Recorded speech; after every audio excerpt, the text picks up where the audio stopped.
Good morning, student. Welcome to class 5. Today we will learn unit 2, that is from GK, and the topic is our body and living rights. At first read the topic body basis, यानी कि body के जो basis होते हैं, जैसे कि parts होते हैं, जैसे कि फंक्शन होते हैं, इसके बारे में हम इसमें पढ़ेंगे. Question number A, answer the following question. Let us read the first question. पहला क्वेश्चन पढ़ें. How many chambers does a normal human heart have. Answer है इसका 4 चैम्बर, यानी कि हमारे नॉर्मल ह्यूमन बॉडी यानी कि बॉडी में हार्ट जो होती है उसमें कितने चैम्बर्स होते हैं, तो उसमें होते हैं 4 chambers. Second question, approximately how long does a missing finger nails take to grow. यानी कि जो नेल्स कट जाती है या जिन नेल्स में, लिविंग नेल्स में चोट लग जाती है, उसको वापस से रीबर्थ यानी कि रिगेन होने में कितना टाइम लगता है. That is 1 week to 1 month. How is umbilicus more commonly known. यानी कि अम्ब्रिलिकस को दूसरे और कौन से नाम से जाना जाता है. दैट इज आंसर इज, इसका आंसर है बेली बटन के नाम से इसको जाना जाता है, बेली बटन.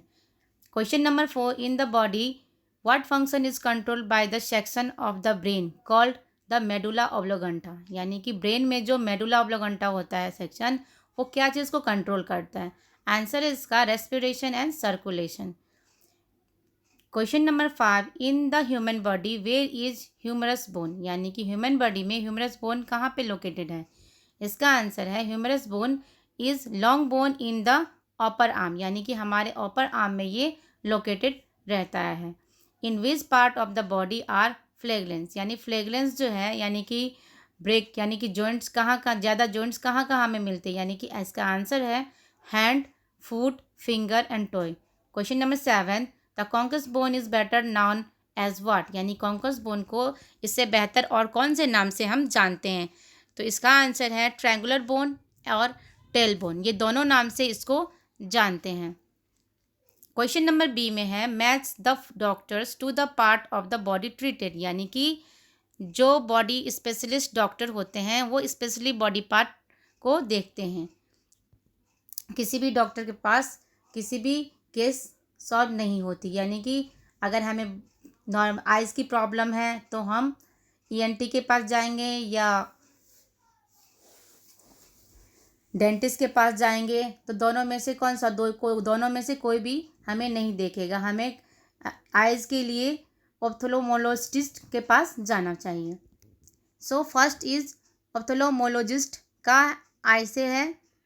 कार्डियोलॉजिस्ट जो हार्ट को देखता है. डर्माटोलॉजिस्ट जो स्किन स्पेशलिस्ट होते हैं. न्यूरोलॉजिस्ट जो किडनी को देखते हैं, न्यूरोलॉजिस्ट. और नेफ्रोफिलियोलॉजिस्ट देखते हैं ब्रेन एंड नर्व्स को. ईएनटी स्पेशलिस्ट देखते हैं ईयर नोज को. पेडिट्रिशियन देखते हैं चिल्ड्रन को, यानी कि चिल्ड्रन वाली डॉक्टर होती है वो. और डेंटिस्ट ऑफ कोर्स टीथ को देखती है, यानी कि हमारे दांत को देखती है. सो here is the about the doctor and their specialist treatment. And now we will learn unit 2 chapter 9, human alignment. Human alignment or disease is a particular abnormal condition and a disorder of structure of function that affect part or all of an organism. The study of disease is called pathology.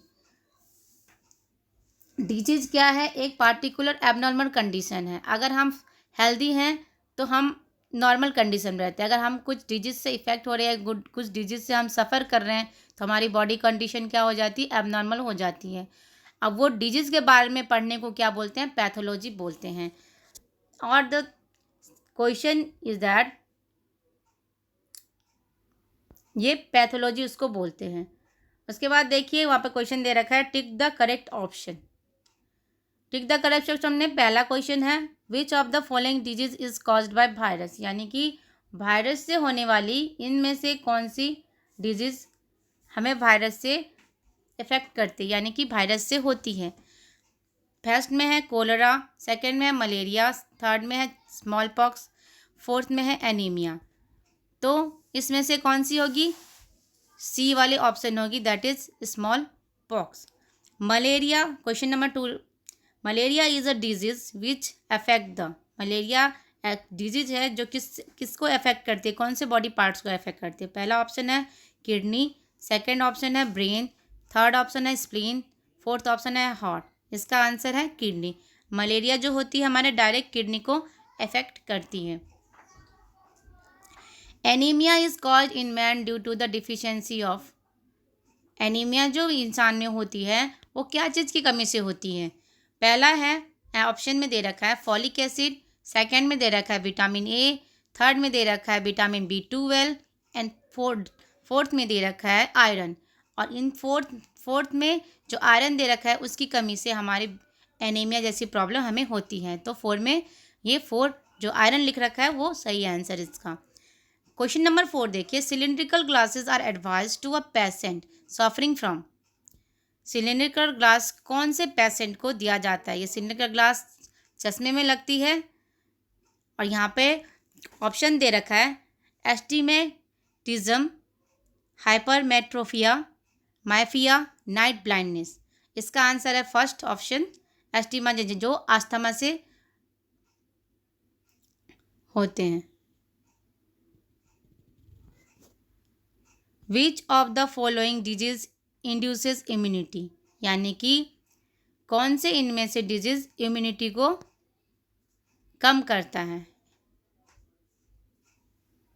That is option दे रखा है diabetes, malaria, small pox, anaemia.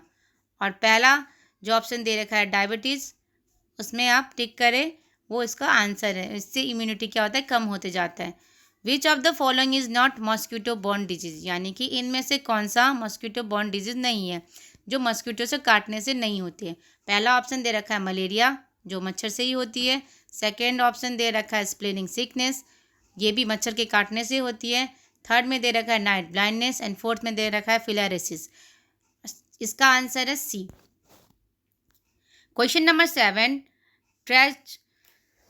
ट्रेचमा is a disease of, trachoma जो disease है क्या चीज से related है। Ear पहला option, second option nose, third option eye, fourth option brain. और आंसर इसका है आई। 8 नंबर क्वेश्चन पढ़ेंगे, which of the following is caused by bacterial infection, इनमें से कौन सी चीज़ बैक्टीरिया यानी कि बैक्टीरिया इन्फेक्शन से होती है। That is first is cancer, second is rabies, third is malaria and fourth is tetanus. और इसका आंसर है टिटनेस।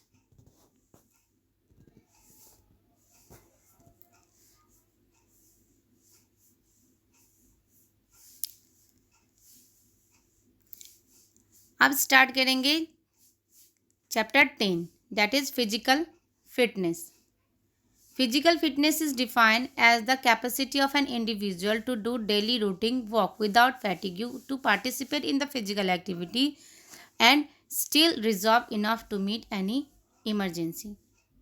Physical fitness को जो डिफाइन किया है वो है कैपेसिटी ऑफ इंडिविजुअल, यानी कि एक इंसान की कैपेसिटी उसकी डेली रूटीन काम करने के लिए, फिजिकल एक्टिविटी करने के लिए, और उसमें इतनी भी एनर्जी होती है कि इमरजेंसी आ जाए तो कुछ एक्स्ट्रा काम भी वो कर सकता है।